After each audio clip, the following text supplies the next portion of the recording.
রান্নাঘর থেকে বাহিরের দিকে ক্যামেরাটা করে নিয়েছিলাম। দেখুন মাঠটার দিকে ক্যামেরা করে নিয়েছিলাম, কতটা ভালো লাগছিল ক্যামেরা করতে। জানি না কতদিন পারবো এইভাবে আপনাদের সাথে ভিডিওতে শেয়ার করতে। যতদিন পারবো ততদিনই আপনাদের সাথে ভিডিওর মাধ্যমে শেয়ার করার চেষ্টা করব। আসসালামু আলাইকুম everyone, welcome to back to my channel. দূরে কাছে যে যেখান থেকে আমার ভিডিওটা দেখছেন, আশা করি সবাই ভালো আছেন। আমরাও ভালো আছি। নতুন একটা ভিডিও নিয়ে শুরু করলাম সকাল থেকে। সকালে ভোরে উঠেছিলাম, সামনের বারান্দায় কিছুক্ষণ দাঁড়িয়ে ক্যামেরা করে নিয়েছিলাম। প্রচুর গরম পড়ছে তো, তার জন্য কারেন্ট থাকে না আমাদের এই জায়গায়, অতিরিক্ত কারেন্ট চলে যায়। তার জন্য সকালবেলায় উঠে পড়তে হয়, কারণ গরমের কারণে রুমে থাকা যায় না। তার জন্য বারান্দার দরজা খুলে কিছুক্ষণ বারান্দায় দাঁড়িয়েছিলাম।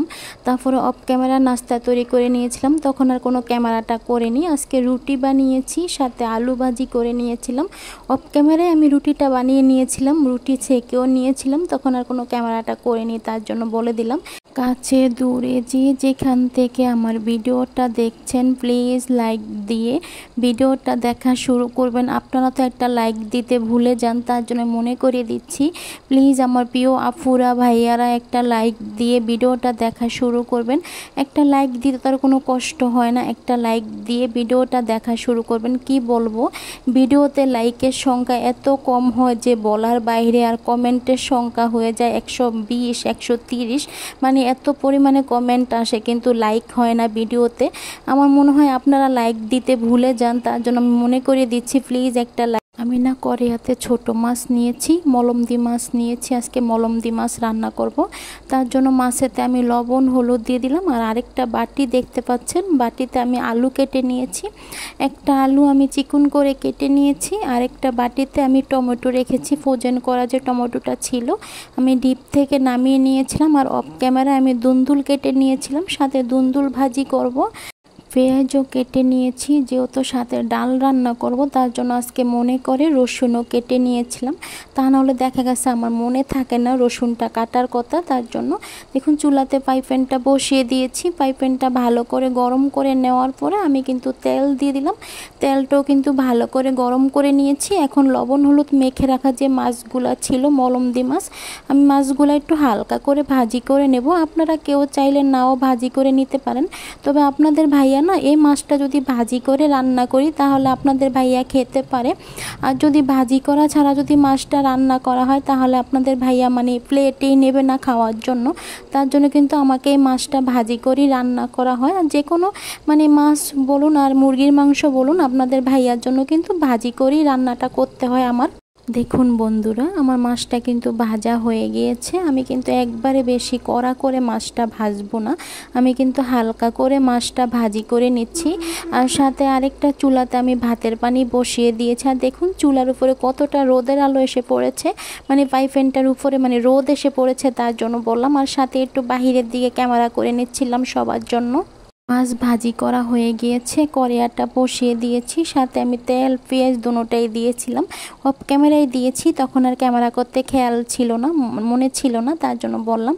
আর দেখুন পেঁয়াজটা কিন্তু ভেজে নিচ্ছি, আর কড়াইয়ের উপরে কতটা রোদের আলো এসে পড়েছে, মানে রোদের আলোটা না, মানে রোদের তাপটা না যদি হাতে পড়ে, মানে হাতটা লাগে যেন কীরকম পুড়ে যায় এরকম অবস্থা, মানে রান্নাঘরে রান্না করতে আসলে কিন্তু রোদের তাপটা পড়ে হাতে, তার জন্য বললাম। দেখুন অল্প কিছুটা পরিমাণে আমি আদা রসুন বাটা দিয়ে দিচ্ছি, মানে মশলা দিয়ে খেতে ইচ্ছে করে না, তারপর অল্প কিছুটা পরিমাণে আমি আদা রসুন বাটা দিয়েছি। সাথে আমি যে ফ্রোজেন করা টমেটোটা ছিল, টমেটোটা নামিয়ে নিয়েছিলাম ডিপ থেকে, আর টমেটো থেকে কিন্তু পানি ছেড়ে দিয়েছে। ফ্রোজেন করা টমেটোটা দিয়ে দিলাম, আর সাথে পরিমাণ মতো লবণটা দিয়ে দিলাম। লবণটা দিয়ে কিছুক্ষণ আদা রসুনটা আমি তেলের সাথে ভেজে নেব। দেখুন ভালো করে ভেজে নিয়েছি। এরপর যে আমি গুঁড়া মশলাগুলো দিয়ে দেবো। টমেটোটা কিন্তু গলে যাবে, এখনও গলেনি। এই পর্যায়ে আমি গুঁড়া মশলা দিয়ে দিলাম। প্রথমে দিয়ে দিচ্ছি ধনিয়ার গুঁড়ি, জিরার গুঁড়ি 1 চামচ পরিমাণ, তারপর আমি দিয়ে দেবো হলুদের গুঁড়া 1 চামচ পরিমাণ, তারপর আমি দিয়ে দেবো মরিচের গুঁড়া 1 চামচ পরিমাণ। যে যেরকম ঝাল খাবেন ওই অনুযায়ী কিন্তু মশলাটা আপনারা দিতে পারেন। কেউ চাইলে মানে কাঁচামরিচ দিয়েও কিন্তু রান্নাটা করতে পারেন, যেহেতু বাসায় কাঁচামরিচ ছিল না তার জন্য আমি গুঁড়া মশলাটাই দিলাম, মানে গুঁড়া মরিচের গুঁড়াটা দিয়েই কিন্তু আমি রান্নাটা করলাম। আর আপনাদের ভাইয়া তো মানে মরিচ বাটা দিয়ে রান্না করলে খেতে পারবে না, তার জন্য আমি এভাবেই রান্নাটা করে নিয়েছি। দেখুন আমি আরও কিছুটা পানি দিয়ে দিলাম।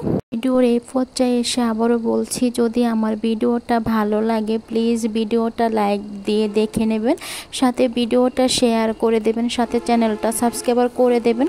যারা অলরেডি আমার চ্যানেলটা সাবস্ক্রাইবার করে দিয়েছেন তাদেরকে অসংখ্য ধন্যবাদ আমার পাশে থাকার জন্য, আমাকে সাপোর্ট করার জন্য, তাদেরকে অসংখ্য অসংখ্য ধন্যবাদ। আর যারা নতুন আসছেন আমার চ্যানেলে, যদি আমার ভিডিওটা ভালো লাগে প্লিজ লাইক দিয়ে ভিডিওটা দেখে নেবেন, সাথে ভিডিওটা শেয়ার করে দেবেন, সাথে চ্যানেলটা সাবস্ক্রাইবার করে রেখে দেবেন। কমেন্টের মাধ্যমে আপনাদের মতামত জানাতে পারেন। প্লিজ কেউ সাথে সাথে চ্যানেলটা আনসাবস্ক্রাইবার করে দেবেন না, কথা দিচ্ছি 24 ঘন্টা হলে আমি আপনাদের চ্যানেল থেকে ঘুরে আসব।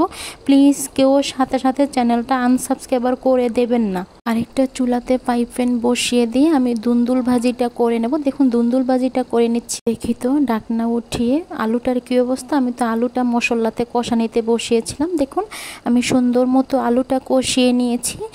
দেখুন ভালো মতো আলুটা কিন্তু কষিয়ে নিয়েছি। দেখুন আলুটা কিন্তু সিদ্ধ হয়ে গিয়েছে। এ পর্যায়ে ভেজে রাখা যে মাছগুলো রেখেছিলাম, আমি ভেজে রাখা মাছগুলো এখন দিয়ে ভালো করে আলুর সাথে মানে মশলার সাথে ভালো করে নেড়েচেড়ে মিশিয়ে নেব। দেখুন ভালো করে নেড়েচেড়ে মিশিয়ে নিচ্ছি। যেহেতু আমি প্রথমেই সব কিছু দিয়েছিলাম, লবণ, হলুদ, মরিচ, তারপরে টমেটো, এখন আর তার জন্য কোনো কিছু দেবো না। দেখুন ভালো করে নেড়েচেড়ে মিশিয়ে নিচ্ছি। এই পর্যায়ে আমি পরিমাণ মতো আমি ঝোলটা দিয়ে দেবো। আমি যতটুকু পরিমাণে আমি ঝোল রাখবো আমি কিন্তু ওই পরিমাণে কিন্তু ঝোলটা দিয়ে দেবো। একবারে বেশি ঝোল রাখবো না, একটু মাখো মাখোভাবে রান্নাটা করব, তার জন্য বললাম একটু মিডিয়ামভাবে রান্নাটা করে নেব, বেশি ঝোল দিয়ে রান্নাটা করব না, তার জন্য বললাম। দেখুন আমি এখন ঢাকনা দিয়ে তরকারিটা একটু বলক উঠিয়ে নেব, যাতে তরকারিটা একটু ভালো মতো মাছের ভিতরে লবণ সব কিছু ঢুকে যায়, তার জন্য। সাথে একটু বাহিরের দিকে ক্যামেরাটা করে নিচ্ছিলাম, নিচে মানুষ ছিল তার জন্য একটু ক্যামেরাটা করতে অনেকটাই সমস্যা হয়ে যাচ্ছিল, তারপর একটু সাথে একটু ক্যামেরাটা করে দেখি তো তরকারিটার কী অবস্থা। দেখুন তরকারিটা কিন্তু রান্না করা হয়ে গিয়েছে। আর আমি কিন্তু এরকমই ঝোল রাখবো, এর থেকে আর বেশি শুকনা করে রান্নাটা করব না। দেখুন আলু কিন্তু সুন্দর মতো সিদ্ধ হয়ে গিয়েছে। আবারও আমি ক্যামেরার সামনে চেক করে দেখাচ্ছিলাম। আর বেশিক্ষণ রান্না করা লাগবে না, তরকারিটা কিন্তু রান্না করা হয়ে গিয়েছে। এখন আমি চুলাটা অফ করে দেবো। আর দেখুন কড়াইয়ের উপরে কিন্তু রোদের আলোটা এসে পড়েছে, মানে রোদের তাপটা কিন্তু পুরো চুলার উপরে এসে পড়েছে, তার জন্য বললাম। আপনারা দেখলেই বুঝতে পারবেন। আর অফ ক্যামেরায় কিন্তু আমি ডাল রান্না করে নিয়েছিলাম, তখন আর কোনো ক্যামেরাটা করিনি, অফ ক্যামেরাই করেছি আমি। রান্না করার পরে সামনের বারান্দায় চলে আসলাম। সামনের বারান্দায় এসে একটু বাহিরের দিকে ক্যামেরাটা করে নিচ্ছিলাম। তো বন্ধুরা আমি তো এখন ভয়েস ওভারটা দিচ্ছি। ভয়েস ওভারে আপনারা বিভিন্ন শব্দ পেতে পারেন, চিল্লাপাল্লার শব্দ পেতে পারেন, গাড়ির শব্দ পেতে পারেন, হাঁস মুরগি ডাকের শব্দ পেতে পারেন, আবার দেখা যাচ্ছে ফ্যানের শব্দটাও আপনারা পেতে পারেন। মানে গরমের কারণে কিন্তু ফ্যানটা অফ করে আমি কিন্তু ভয়েস ওভারটা দিতে পারছি না, তার জন্য বললাম প্লিজ আপনারা ক্ষমা সুন্দর দৃষ্টিতে দেখবেন। আর আমার কথায় যদি কোনো ভুল ত্রুটি হয়ে থাকে তাহলে আপনারা ক্ষমা সুন্দর দৃষ্টিতে দেখবেন। আর দেখুন পাখিগুলা কিন্তু একসাথে বসে আছে, দোনোটা পাখি তারেতে। আমি বারান্দার থেকে রুমে এসে কিন্তু ক্যামেরাটা করে নিচ্ছিলাম, কারণ বারান্দায় গেলে দেখা গেছে পাখিগুলা চলে যাবে, তার জন্য রুম থেকে কিন্তু ক্যামেরাটা করে নিচ্ছিলাম। দেখুন দোনোটা পাখি কিন্তু একসাথে বসে আছে। আর অরিজিনাল সাউন্ডটা রাখতে পারছিলাম না, তখন গাড়ির শব্দটা অনেক বেশি ছিল, তার জন্য কিন্তু আমি অরিজিনাল সাউন্ড সাউন্ডটা রাখতে পারছিলাম না। যদি আমার ভিডিওটা ভালো লাগে প্লিজ লাইক দিয়ে দেখে নেবেন। এটা হচ্ছে দুপুর 12টার ভিডিও। আপনাদের ভাইয়া আজকেও না গিয়ে সিঙ্গারা নিয়ে আসছে বাজার থেকে কিনে। যেহেতু আমি সিঙ্গারাটা খেতে পছন্দ করি তার জন্য আজকেও আপনাদের ভাইয়া বাজার থেকে গিয়ে সিঙ্গারাটা নিয়ে আসছে। আর আমাদের এখানে না দুপুরবেলা সিঙ্গারাটা পাওয়া যায়, বিকালের দিকে কোনো সিঙ্গারাটা পাওয়া যায় না। তার জন্য আপনাদের ভাইয়া এখন গিয়ে বাজার থেকে দুপুরের পরে আর আমি কোনো ক্যামেরা করিনি। এটা হচ্ছে বিকালের ভিডিও। এখন বাজে বিকাল 5টা। আপনাদের ভাইয়া আমরা কেটে নিয়েছিল, আমরা কেটে লবণ মরিচ দিয়ে তারপরে কিন্তু মেখে নিচ্ছে দেখুন।